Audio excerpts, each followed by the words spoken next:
அருணோதய சங்காசம் நீலகுண்டலதாரிணம் நீலாம்பரதரம் தேவம் வந்தேகம் பிரம்மநந்தனம்.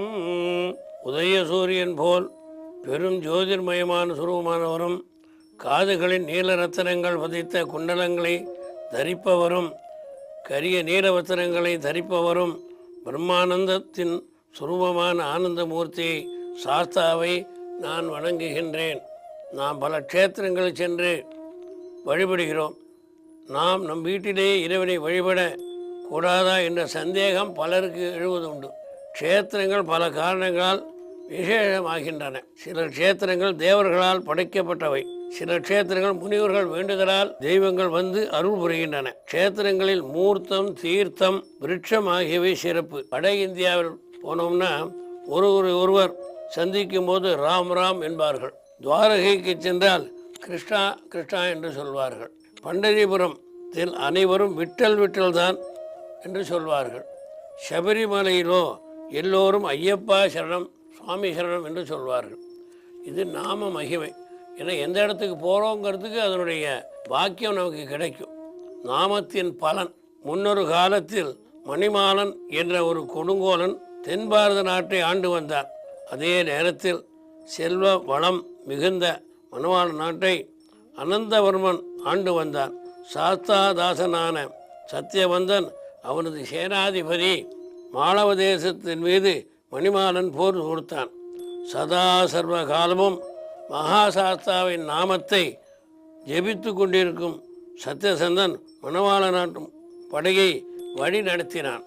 மன்னவனின் உத்தரவுடன் போருக்கு புறப்பட்ட சத்தியவந்தன் எதிரியின் பெரும் படையை தன்வசம் செய்தான்.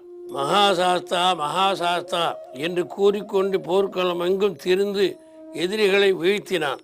மன்னன் மணிமாலன் சத்தியவந்தனின் வாளுக்கு மாண்டு விழுந்தான். மன்னன் அனந்தவர்மன் போர் முடிந்த சில நாட்களுக்கு பின் ஒரு கனவு கண்டான். அதில் போர் காட்சிகள் வந்தன. இறந்தவர்கள் உயிர்களை தேவகணங்கள் ஒரு தேவ விமானத்தில் ஏற்றி அழைத்து சென்றனர். மக்களுக்கு கொடுமைகளை இழைத்த கொடும்பாவியான மணிமாலன் எவ்வாறு தேவலோகம் சென்றான் என மன்னன் குழம்பினான். சில நாட்களில் அவனது அரண்மனைக்கு தேவரிஷி நாரதர் வந்தார். அவரை முறைப்படி வரவேற்று அர்க்கியபாத்திர ஆஜமனிகள் கொடுத்து மன்னன் அவரிடம் தன் கனவை விவரித்தான். உயிர் பிரியும் தருவாயில் பரம்பொருள் மகாசாஸ்தா பெயரை கேட்டபடி உயிர் பிரிந்ததால் மணிமாலன் சகல தீய வினைகளிலும் நீங்கி பரிசுத்தமாகிவிட்டான்.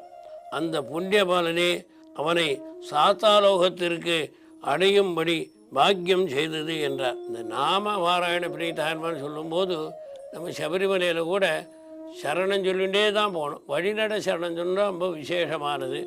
இருமேனி கிராத சாஸ்தாவே சரணமையப்பா, சுவாமியுடைய கோட்டப்படிகளே சரணமையப்பா, பேரூர் தோடே சரணமையப்பா, காளகட்டி ஆசிரமமே சரணமையப்பா, அழுதா நதியே சரணமையப்பா, அழுதையில் ஸ்நானமே சரணமையப்பா, அழுதையில் கல்லே சரணமையப்பா, அழுதா ஏற்றமே சரணமையப்பா, கல்லிடும் குன்றே சரணமையப்பா, இஞ்சிப்பார கோட்டையே சரணமையப்பா, அழுதை இறக்கவே சரணமையப்பா, முக்குழி தாவளமே சரணமையப்பா, கரிவலந்தோடே சரணமையப்பா, கரிமலை ஏற்றவே சரணமையப்பா, கரிமல பகவதியே சரணமையப்பா.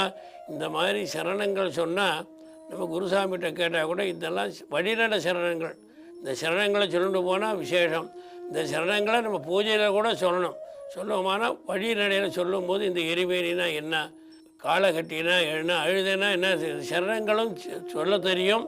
இந்த நதிகள் எங்கெல்லாம் என்ன தாவளம் போடுறோங்கிறது நமக்கு தெரியுங்கிறதுனால சரண மகிமை ரொம்ப விசேஷம். இந்த காலத்திலலாம் நாங்கள்லாம் ஒரு 40-50 வருஷத்துக்கு முன்னாடி அறிக்கையில் வச்சுட்டு கார்த்தால் 6 மணிக்கு தாரக மந்திரம், சாஸ்திரனுடைய மந்திரம், சுவாமியே சரணமையப்பா சுவாமி சரணம், இப்படி விடாமல் இன்றைக்கி கார்த்தால் 6 மணிக்கு ஆரம்பித்தா மறுநாள் கார்த்தால் 6 மணி வரைக்கும் இந்த சரணத்தையே சொல்லிட்டு இருப்போம்.